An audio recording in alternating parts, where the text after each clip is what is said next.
So I started a few weeks ago on a series entitled Jesus being the Prince, the Prophet, the Priest, and the King. Talked last week, a couple of weeks there on the fact of him being a prophet. And today I want to talk about him being a priest. I'm not going to look too much in the Old Testament, a little bit of it, but I do want to give just some clarity of what it is and how a priest works. So just to start out, if you could imagine, and you probably have done this one time, you did something really stupid. And maybe it was a car situation where you got reckless and you drove crazy and you ran up on somebody's yard and you did damage to the yard and they catch you. And so then you have to have your day in court. So you're standing before the judge, and the only thing between you, the judge, and if there's a jury involved in this situation is a lawyer. And the only thing that the lawyer really has, if he's an honest lawyer, is truth. But he's being a mediator between you and the reality of judgment that is before you. So he's kind of standing in the gap.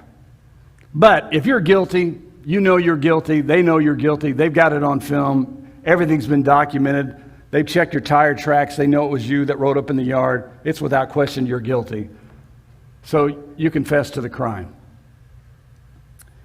So the judge declares that you're guilty, and then he pronounces sentence on you, whatever that would be. Maybe prison, maybe a huge fine. But then the judge does something unusual. The judge then gets off of the bench, takes off his robe, and he pays the price for the ticket that you deserve because you're the one that's guilty. He's not guilty. He's just the one that's setting judgment upon you because of your guilt. But then he takes his robe off and he pays the fine. That's, in a sense, a picture of who Jesus is as being our priest. That he is the mediator. He's the one in between, like the lawyer, but he's also the judge who's pronouncing judgment on us. But then the twist is that he's the one that pays the price for that.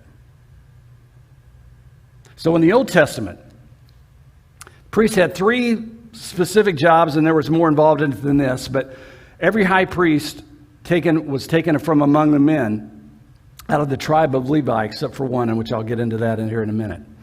So they were brought up, they were raised up, they were the tribe of Levites, and so everybody that was a Levite was considered then therefore to be a priest. So priests were teachers of the law. They were the ones that communicated the law to the people. Moses had the law given to him by the Lord. He wrote it down, and the priest's job was to communicate that to the people. And then the priest determined whether a person was sick or healthy. They would come to them, and they would judge whether they were clean or unclean according to what was going on with their bodies. So this is out of Deuteronomy 33:10, and it summarizes the priestly duties. And they shall teach Jacob your judgments, and Israel your law, and they shall put incense before you and whole burnt sacrifices up on the altar.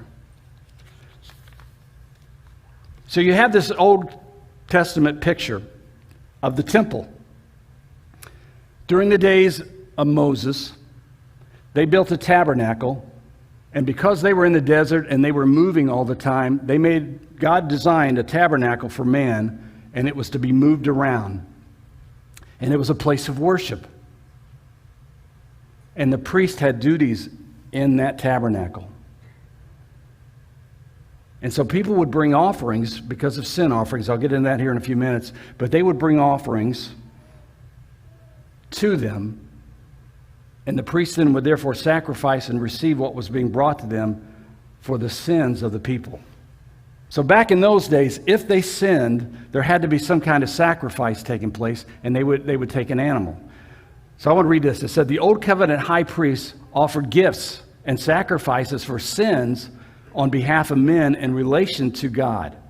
And he was the mediator between God and the people. God would come in judgment because of the sins of the people, and the high priest would stand in their place, offering sacrifices that satisfied God's justice and demonstrated his mercy by punishing an innocent animal in place of a guilty human being. And ultimately, Christ is this picture. So if you sinned, or there was a family member that sinned, you guys would bring an offering. You would have to sacrifice an animal, and then ultimately the blood was sprinkled, and you were, in a sense, forgiven because of that. Because God was there, and as you see this picture, you've got God, and you've got the priest being the mediator, and then you've got you and I, and we would bring the sacrifices, and then he would bring it before the Lord, and it would please the Lord. But it was temporary. So they would look at the animal sacrifice, and God would be pleased, not necessarily because of the animal right then, but because he was looking ultimately to Jesus and the sacrifice that Jesus was going to make for you and I. Now I'm going to go to Hebrews. And Hebrews has a lot, and I'm not going to get into all the details, but from chapter 4 to chapter really 9, there's a lot about the priesthood of Jesus. And I would encourage you to look through it and read through it, because there is a lot of details. They do a lot of explaining. I'm going to hit on some of it this morning. But Hebrews 4:14 starts out, and so then, Hebrews 4:14 through 16. So then, since we have a great high priest who has entered heaven, Jesus, the Son of God, let us hold firmly to what we believe. This high priest of ours understands our weaknesses, for he faced all the same tests we did, all the same temptations, yet he did not sin. So let us come boldly to the throne room of grace, gracious God, that we will receive his mercy and we will find grace to help us when we need it most. And that's the NLT version of that. So he's called the great high priest. All of the other priests were called priest.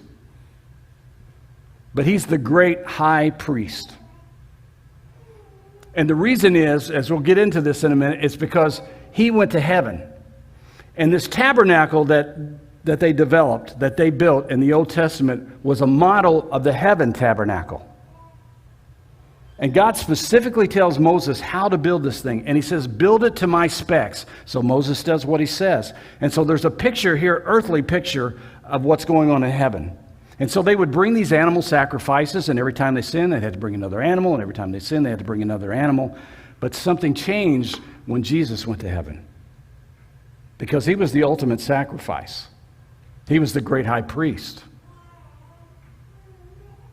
And he doesn't have to keep dying over and over again, because he paid the price once and for all. He literally dissolved and completed the old covenant, and now there's a new covenant that was made between him and God.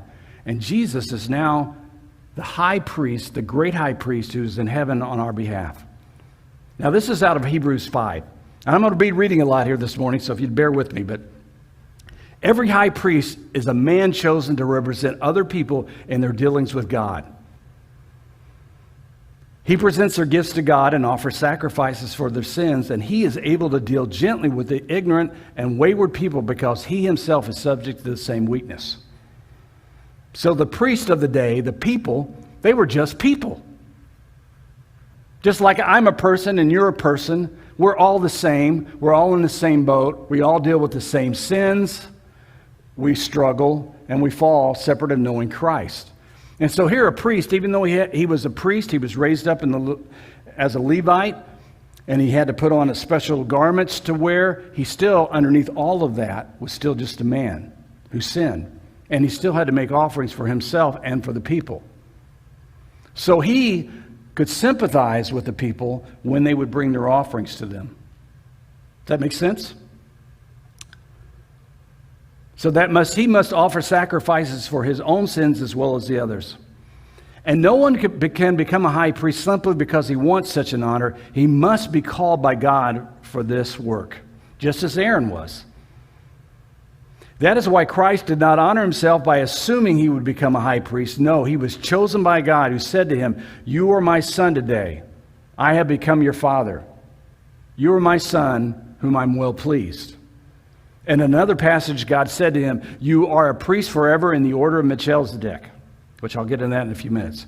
While Jesus was here on earth, he offered prayers and pleadings with loud cries and tears to the one who could rescue him from death, and God heard his prayers because of his deep reverence for God. And even though Jesus was God's son, he learned obedience from the things he suffered. In this way, God qualified him as the perfect high priest. He became a source of eternal salvation for all those who obey, and God designs him to be a high priest in the order of Melchizedek. Melchizedek. I'm having a hard time saying that this morning.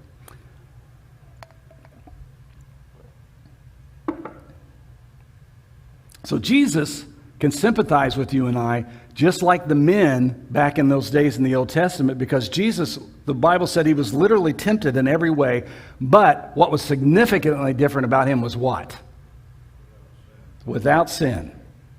All the priests before him sinned, but Jesus did not sin. But he was tempted in every way, and he could sympathize with you and I what we go through. But he didn't fall into the temptation like you and I do. So Hebrews 6:20 says, Jesus has already gone and is there for us, and he's become our eternal high priest in the order of Melchizedek. So chapters, then we jump ahead just a little bit. In chapter 7, we have an entire chapter in Hebrews which talks about that. He walks you through everything systematically. So he starts telling you that Melchizedek was the king of the city of Salem, and was also a priest of God the Most High. So when Abraham was returning home after winning a great battle against the king, he met him and blessed him. And then Abraham took a tenth of what he had captured in the battle and gave it to him. So Abraham just came out of battle. He comes before him, who is a priest and a king, which is interesting because that's what Jesus is. Jesus is a priest and a king. And he gives him a tenth. This is before the tribe of the Levites. There were no priests before him, but there's an order given to him. And the offering is given to him, which is a very interesting concept that is literally throughout the entire scriptures about giving. God is a giver, and he wants us to give. I was listening to a country song, which I'm not a country and western fan at all, but I thought this song was kind of funny, and it was Hank Williams Jr., and he's talking about evangelists who are in their nice suits and they're on TV and they're asking you to give to the Lord, but he said they want you to give to the Lord, but what they do is give you their address, which I thought was kind of funny. But of course, giving is to give to help advance the kingdom. It's to give to support priests and other people, and in this situation, pastors. But God is a gift giver, and he wants us to be gift givers, and so Abraham gave him a gift. The name Melchizedek means king of justice, and king of Salem means king of peace. So he was the king of justice, and he was the king of peace. Does that not sound familiar? Jesus is the same thing. He's the king of justice and he's the king of peace. And there is no record of his father or his mother or any of his ancestors, no beginning or an end to his life. He remains a priest forever, resembling the Son of God. So there's an order that's talked about. He's not talking about the Levites here. He's talking about an order that was placed during the days of Abraham. But now we have confidence and a better hope through which we draw near to God. This new system was established with a solemn oath. Aaron's descendants became priests without such an oath, but there was an oath regarding Jesus. For God said to him, "The Lord has taken an oath and will not break his vow. You are a priest forever because of this oath." And Jesus is the one who guarantees this better covenant with God. That there were many priests under the old system, for the death prevented them from remaining in the office. But because Jesus lives forever, his priesthood lasts forever, and therefore he's able once and forever to save those who come to God through him. He lives forever to intercede with God on our behalf. He is the kind of high priest we need because he is holy and blameless and unstained by sin. He has been set apart from sinners and has been given the highest place of honor in heaven. Unlike those other high priests, he does not need to offer sacrifices every day. They did this for their own sins first and then for the sins of the people. But Jesus did this once and for all. He offered himself as a sacrifice for people's sins. So he is the perfect high priest. So Jesus is in heaven, and he's a mediator between God and men, And God looks at him and his sacrifice, and when we come into the saving knowledge of Jesus, when we accept Jesus into our hearts, God looks at us as sons and daughters of the King. And he doesn't look at our sin anymore because our sin has been forgiven because of Christ, and he looks to his Son and he says, forgiven. And so Jesus is our high priest, our great high priest, who's up in heaven constantly interceding for our behalf.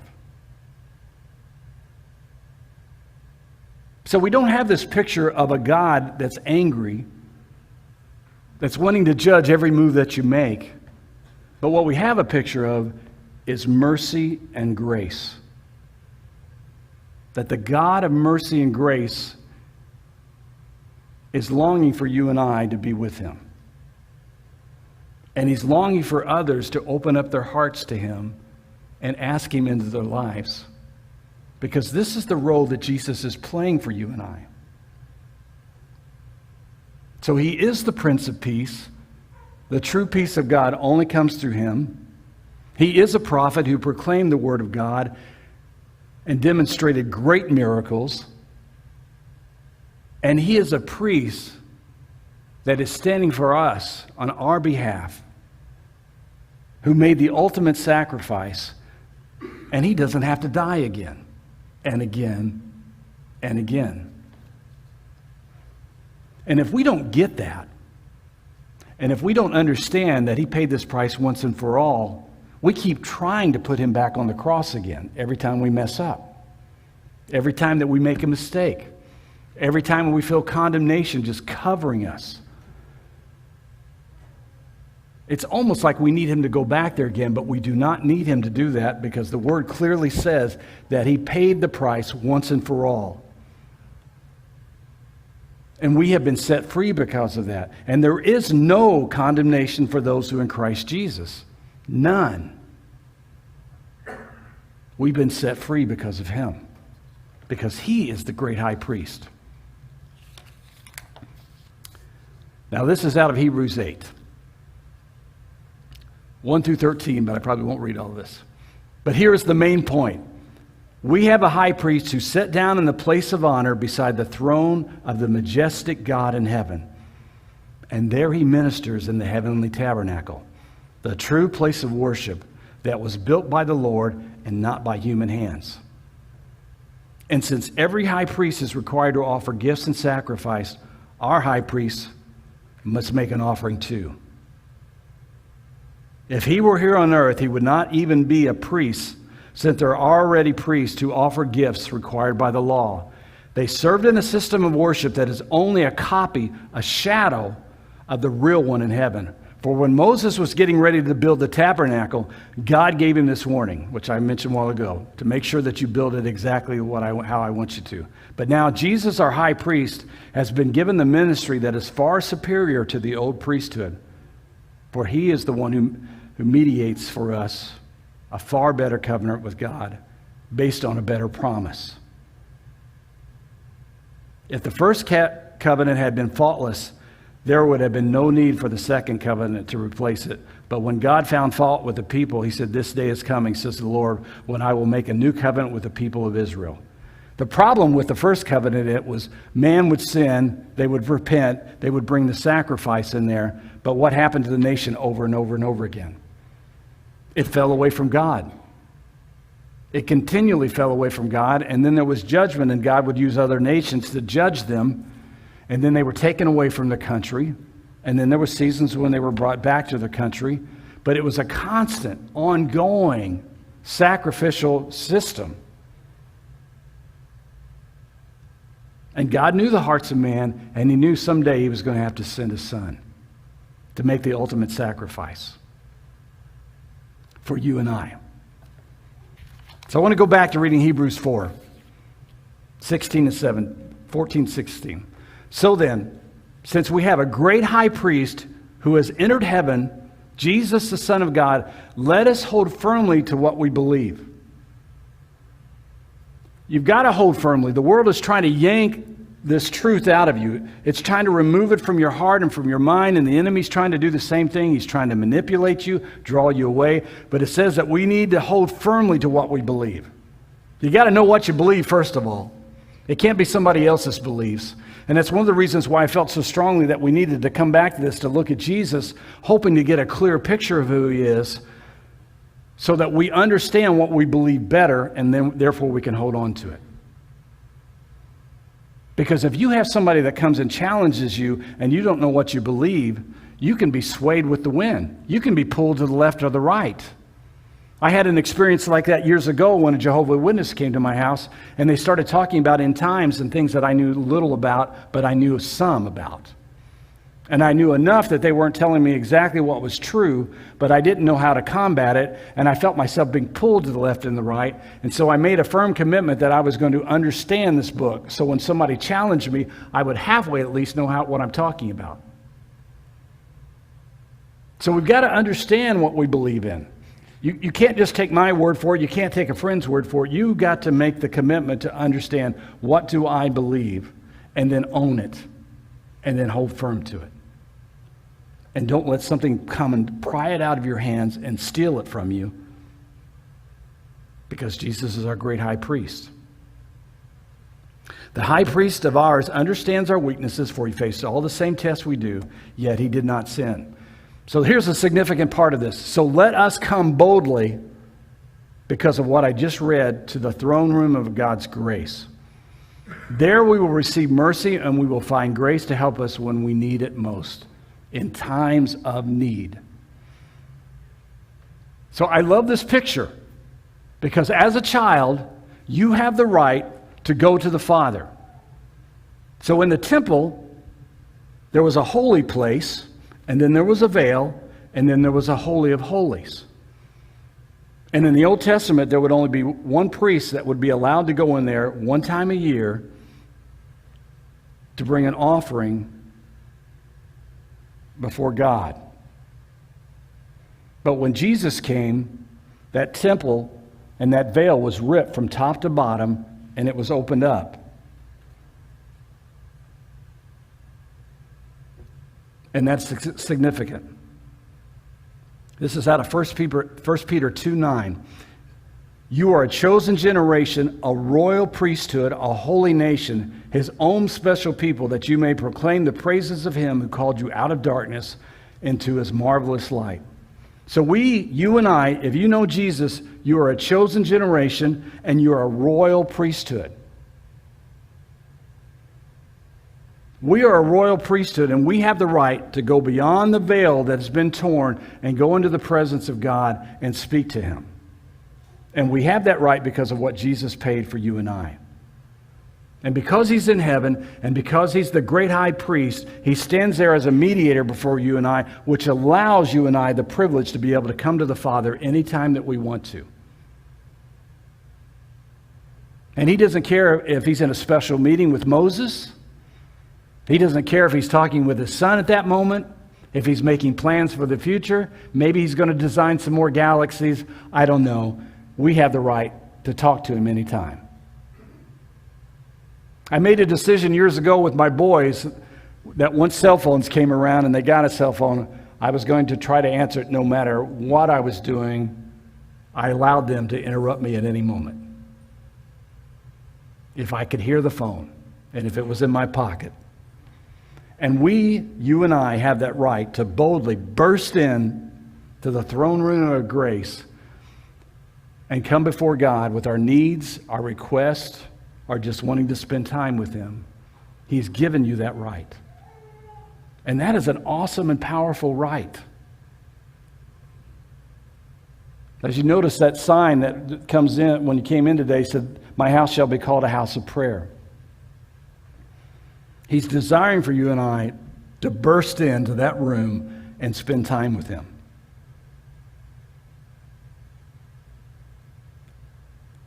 And you don't have to go in that room just because you need something.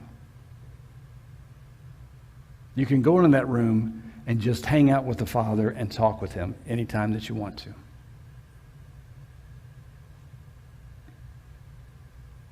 There we receive his mercy and we will find grace to help us when we need it most. It's important for you to get familiar with that, to know what it means to go into his presence before you need something. Go there. Get familiar with spending time with him, and then when the needs arise, it's much easier to open up your heart to him because you've already been having lots of conversations prior to that. And then you're going to find God's a God of grace and mercy, and a God of wisdom, and a God of direction, and a God who unfolds our paths and leads us and guides us and directs us as you submit yourself to him and allow him to direct where you're going. He is the great high priest that we serve, that sacrificed everything for you and I. So the day that we are taken home, we're going to spend eternity with him. And while we're here, we can enjoy his company and hang out with him anytime that we like.